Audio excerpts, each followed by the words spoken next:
Guys, ang ating points 359,315. So try natin kung totoong mawi-withdraw natin siya, guys. So punta tayo dito sa ating wallet. Ayan, sa wallet. Then scroll up. Ito yung balance natin. Ayan, tapos GCash. Ay, dito tayo sa GCash pala. Ayan, mali. GCash, then confirm. Ilagay natin yung ating.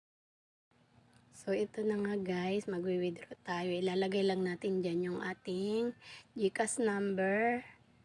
Then, yung ating real name guys, yun yung ilalagay natin. Tapos, confirm.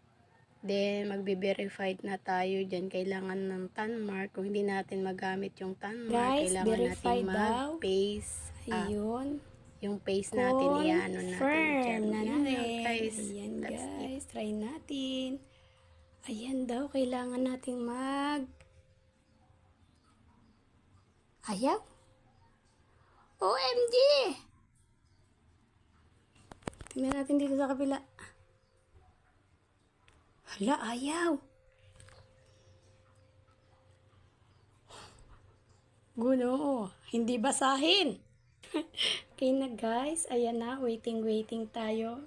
Hindi mabasa yung ating kamay, kaya mukha naman. Ayan, 3D face daw, scan.